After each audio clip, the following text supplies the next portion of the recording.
Hai mahasiswa salah jurusan dan mantan mahasiswa yang pernah salah jurusan juga deh biar adil. Jadi apa cerita kamu? Tersiksa selama kuliah?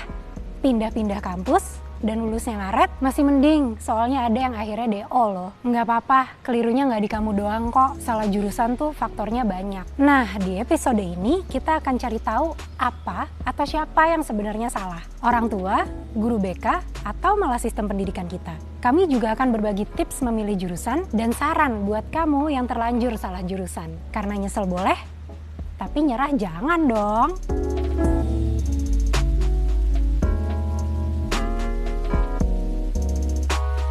Salah jurusan tuh sebenarnya lumrah banget loh. Nih, kita simak hasil penelitian Indonesian Career Center Network tahun 2017. Di situ disebutin 87% mahasiswa Indonesia yang jadi responden ngaku kalau mereka nggak ngambil jurusan yang sesuai minat.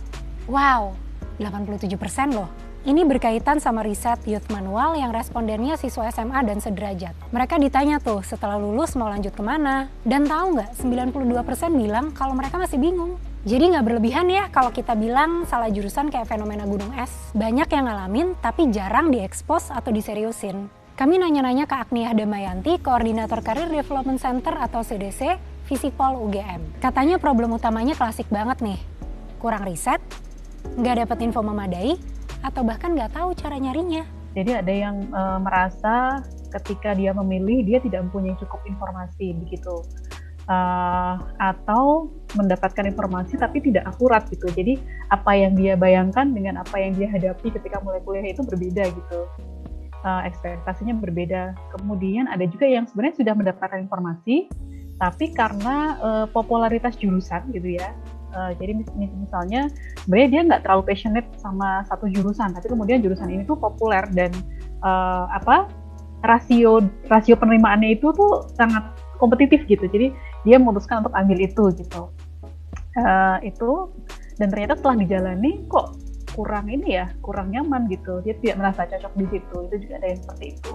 Selama ngerjain video ini, kami juga ngobrol dengan beberapa teman. Ada yang cerita dia kuliah 9 tahun di 4 kampus yang berbeda. Bisa lulus, tapi skripsinya bayar. Jadi, keluarganya rata-rata PNS. Dia nggak dibolehin kuliah sesuai passionnya di bidang desain. Makanya dia sering bolos. Karena dia juga kerja sebagai fotografer freelance. Ya jadinya sering berantem sama orang tuanya juga. Inilah faktor lain dari kasus salah jurusan. Pemaksaan keinginan orang tua. Biasanya tipe yang udah maksa sejak penjurusan di SMA. Gak boleh IPS, pokoknya harus IPA. Masalahnya banyak yang gak paham kalau dunia kampus itu luas. Pilihannya jauh lebih beragam. Ya persis kayak dunia kerja yang gak sesimpel PNS atau non-PNS. Oke, balik lagi ke pengalaman narsum kami. Ada yang milih berdasar stigma. Jadi dia ngotot harus ke kampus negeri. Padahal swasta juga banyak yang bagus ya. Ada juga yang asal sekampus sama gebetan. Ini absurd sih. Padahal ya di kampusnya juga gak ada jurusan yang dia srek. Tapi kalau kita nyalain siswanya aja kayaknya kurang bijak deh.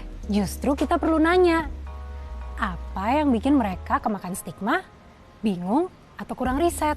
Apakah itu tanda kalau sekolah kita nggak becus mengarahkan dan memantapkan minat siswa? Gurunya cuma ngajar tanpa ngasih info seputar dunia kampus, dan guru BK-nya gabut tanpa ngasih bimbingan yang jelas. Nah, silakan dijawab buat para kepala sekolah. Salah jurusan itu nggak enak banget loh. Bayangin kamu harus mempelajarin sesuatu yang nggak kamu suka selama bertahun-tahun. Kata Agniah, mahasiswa salah jurusan rentan kena anxiety. Kalau nggak ditanganin, ya bisa depresi atau kena masalah mental lain. Produktivitasnya bakalan menurun. Dia jadi nggak punya relasi sosial, terus ngilang, sampai akhirnya bingung sendiri pas udah semester akhir. Dan kalaupun lulus, dia bakalan kurang siap masuk ke dunia kerja. Makanya, biar kamu nggak salah jurusan, mantapkan pilihanmu sejak akhir SMA. Tentukan dari bakat dan minatmu. Terus kamu harus riset dari banyak sumber yang terpercaya. Jurusan impianmu ada di kampus mana? Reputasinya bagus nggak? Pelajari juga kurikulumnya. Jangan sampai zonk di tengah jalan. Sama prospek kerjanya ya, sesuai sama cita-cita kamu apa enggak. Dan please, jangan ikut-ikutan daftar yang asal populer, apalagi ngikut-ngikut gebetan. Oke, selanjutnya, mungkin yang terberat ya, yaitu minta restu orang tua.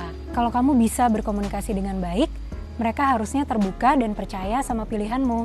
Idealnya, orang tua itu jadi support system yang mendampingi anak selama mengolah informasi, sampai akhirnya mengambil keputusan. Bukan cuma maksain ya. Dan buat kamu nih yang udah dikasih kepercayaan, Jangan disia-siain loh. Nah, sekarang tips buat kamu yang lagi kuliah tapi merasa salah jurusan. Jadi kalau kamu nyadar di semester awal, pindah ke jurusan atau kampus lain bisa jadi opsi yang baik. Tapi kalau perasaan itu muncul di semester pertengahan atau akhir, lebih baik tuntasin dulu deh. Bisa banget sambil kamu mendalami bidang lain yang sesuai passion kamu. Ini bakal kedengeran klise ya, tapi percaya deh, nggak ada kata terlambat buat belajar. Oke, terakhir, kita nggak boleh lupa kalau kuliah juga soal privilege. Biayanya mahal, jadi kadang salah jurusan juga soal ekonomi keluarga. Nah, di sini peran pemerintah perlu dibanyakin. Coba deh pemerintah bikin program pemantapan minat dan bakat, terus jalankan secara lebih serius. Dan kasih lebih banyak beasiswa biar jurusan impian gak cuman buat yang mampu. Mengutip Agnia, fenomena salah jurusan berkaitan dengan literasi karir. Siapa yang bertanggung jawab? Semua pihak, terutama institusi pendidikan. Sekolah baiknya punya database minat dan bakat yang terintegrasi antar jenjang pendidikan. Guru-guru juga harus mampu mentransfer info dari kampus, baik ke anak maupun ke orang tua. Saya rasa bukan hanya tugas dari perguruan tinggi saja, tapi juga satuan pendidikan di bawah pendidikan tinggi ya, yang saya rasa juga mempunyai idealnya bisa mempunyai kapasitas untuk memberikan literasi karir itu gitu. Alright, selamat mencari jurusan yang pas ya. Dan buat kamu yang masih struggling sama tugas akhir, semangat! Badai pasti berlalu. Kamu juga bisa share di kolom komentar apa jurusan impian kamu yang dulu gak kesampaian. Jangan lupa subscribe YouTube Tirto dan nyalain juga notifikasinya ya. Follow Instagram Tirto juga. Sampai jumpa di Newsroom 3B edisi selanjutnya. Bye!